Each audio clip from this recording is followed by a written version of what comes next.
Hello again and welcome back to the channel. This is Michael from TOEFLresources.com, and today I want to talk about TOEFL speaking question 4.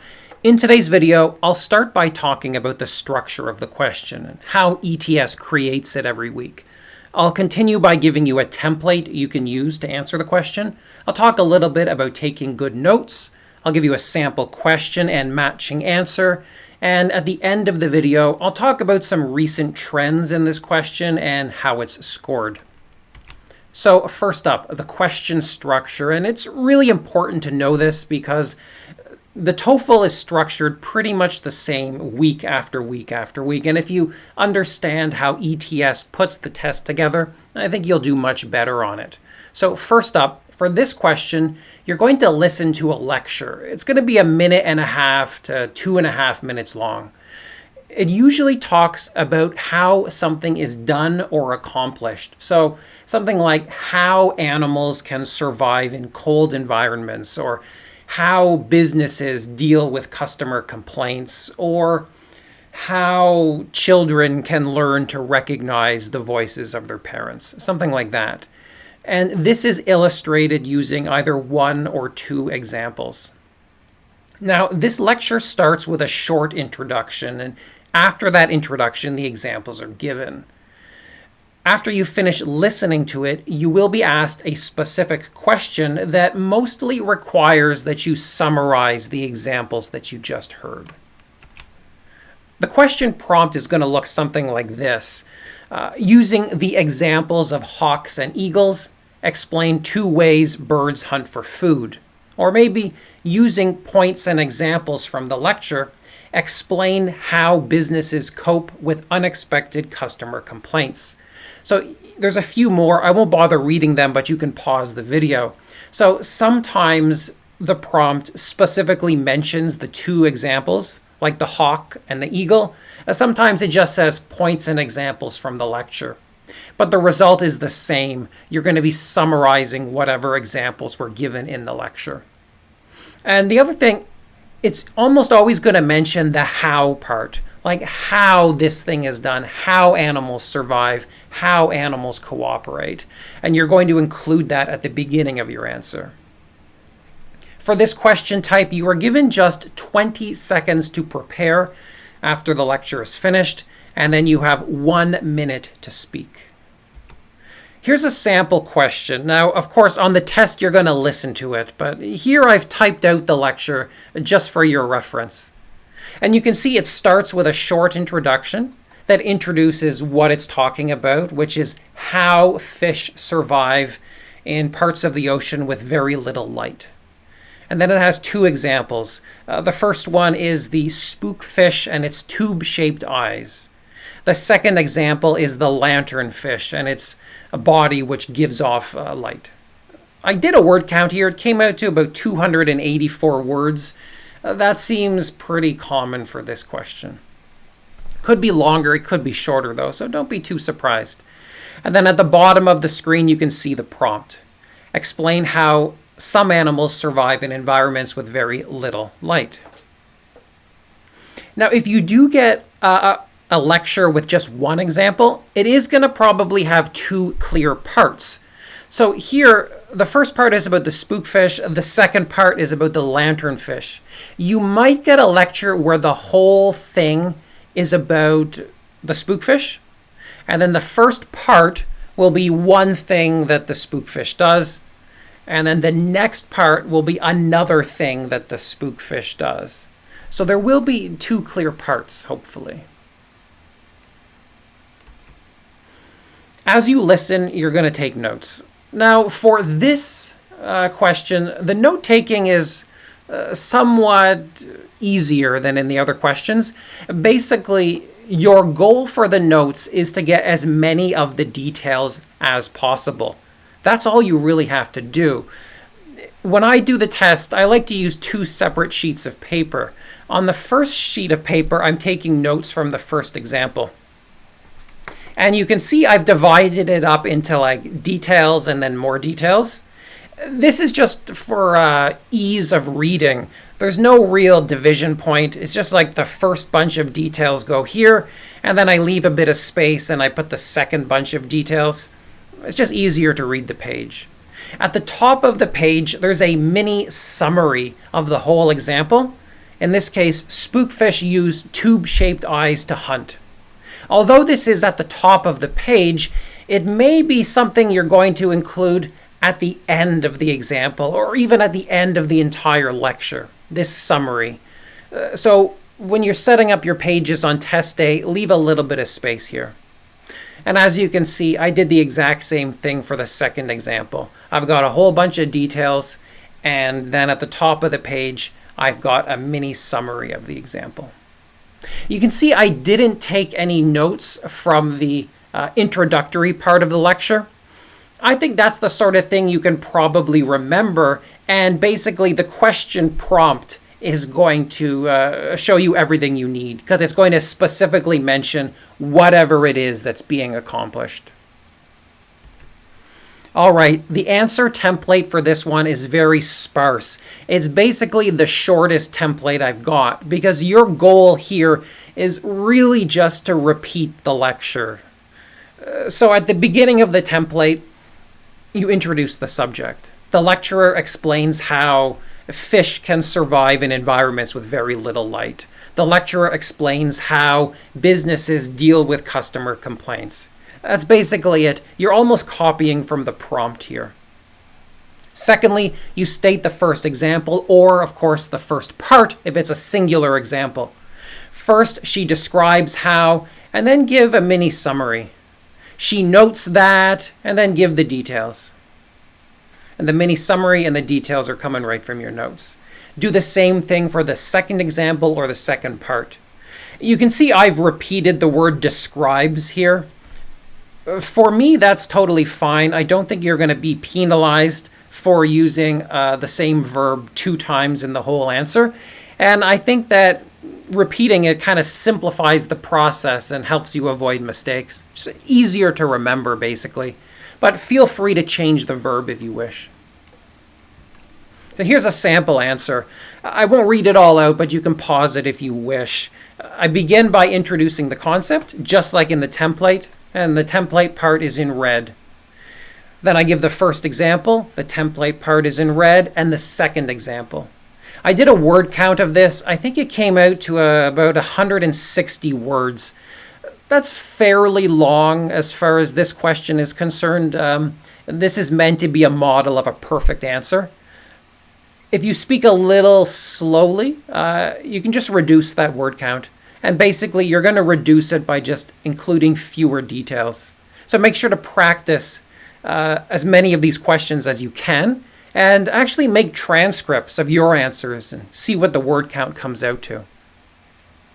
I will draw your attention to a couple techniques I used to increase my score a little bit. I've got the typical transitional words. I've got however and as a result and in addition.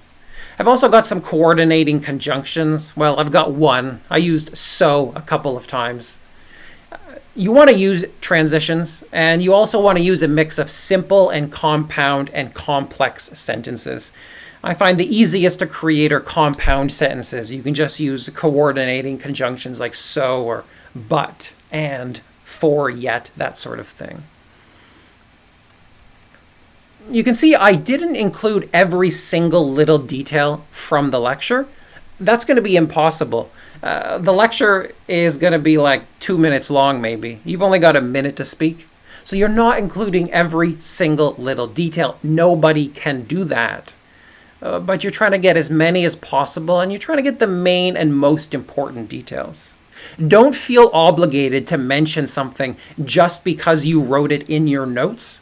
I do hear sample answers from students, and they often end up with awkward sentences and awkward answers because they're like, darn it, this is in my notes. I gotta put it in my answer. Well, no, there's a little bit of editing. There's a little bit of paraphrasing when you give your answer.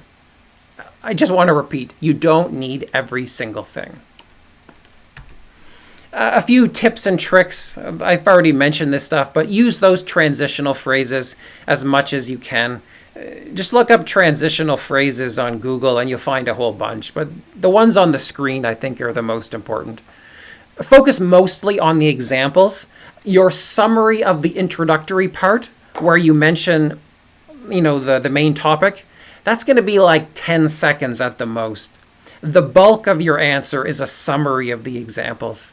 And again, use simple sentences, use compound sentences, maybe throw in a complex sentence if possible. I don't want to turn this into a grammar lesson, so if you don't know what those terms mean, just look them up. They're easy to define.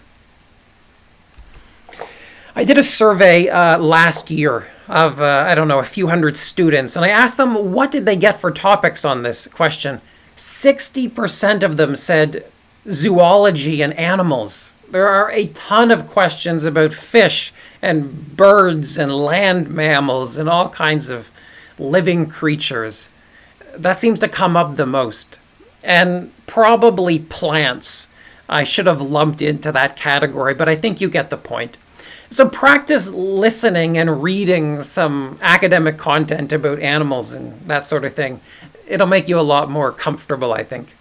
17% of them said business or marketing was the concept. That honestly surprised me, but it seems to hold steady each year. There's a lot of questions about how products are marketed and sold.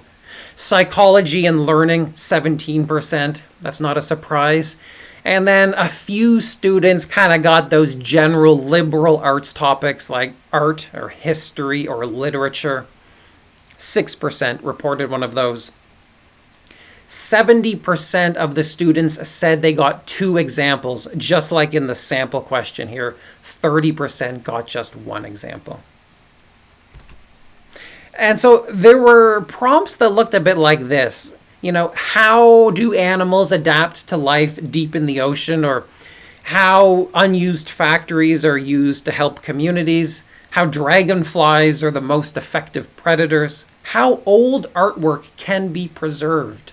So there would be like 2 examples of old art being preserved. How animals use colors to escape from predators. I think that was in one of the sample tests published by ETS on their website. And how positive and negative reinforcement are used in learning. That one sounds really challenging, but again, 17% got like psychology and learning. Be prepared for that. All right, let's talk quickly about how this question is graded. And this is very similar to the other speaking questions. So if you've seen this part of one of the other videos, you can just turn this off now. Anyways, first up, one human being will score you based on your delivery. That is how clearly you speak, your pronunciation, your pauses, and all that stuff. Your language use, whether or not you're speaking with correct grammar and you're using the vocabulary properly.